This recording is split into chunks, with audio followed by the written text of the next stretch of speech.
আচ্ছা, আপনি কি জানেন জীবনের সবচেয়ে বড় ক্ষতি কি? আমরা ভাবি জীবনের সবচেয়ে বড় ক্ষতি হলো টাকা হারানো, কিন্তু আল্লাহ বলেন সবচেয়ে বড় ক্ষতি হলো সময় নষ্ট করা। আজ আমি আপনাকে এমন একটি কথা বলবো যা হয়তো আপনি জানেন কিন্তু মানেন না। আল্লাহ তাআলা কোরআনে শপথ করে বলেছেন, ওয়াল আসর ইন্নাল ইনসানা লাফি খুসর।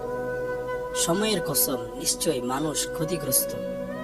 এই আয়াত শুধু কাফেরদের জন্য নয়, এই আয়াত আমার আপনার সকলের জন্য।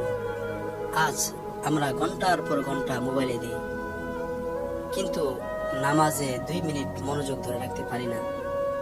গুনাহ করতে করতে ক্লান্ত হই না, কিন্তু ইবাদত এলেই অলসতা আসে। এটাই শয়তানের সবচেয়ে বড় জয়। একদিন যখন মালাকুল মউত সামনে আসবে, তখন আমরা বলবো, ফায়াকুল রাব্বি লাউলা আখারতানি ইলা আজালিন করিব। হে আমার রব, আমাকে আর কিছু সময় দিন।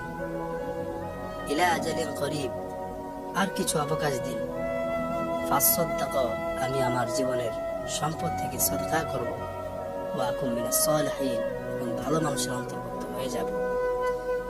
তো আল্লাহ তাআলা বলবেন যে লা ইউআখিরাল্লাহ, নিশ্চয় আল্লাহ সময় দেন না, অবকাশ দেন না যখন তার নির্দিষ্ট সময় অর্থাৎ মৃত্যুর সময় এসে যায়, তার সময় শেষ হয়ে যায়।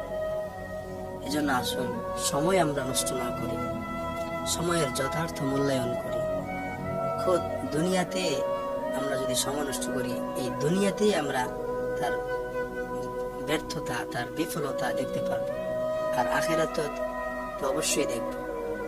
এই জন্য আল্লাহ রাসূল সাল্লাল্লাহু আলাইহি সাল্লাম বলেন, হায়াতাকা ক্বাবলা মাউতিক, মৃত্যু আসার পূর্বে জীবনটাকে মূল্যায়ন করো।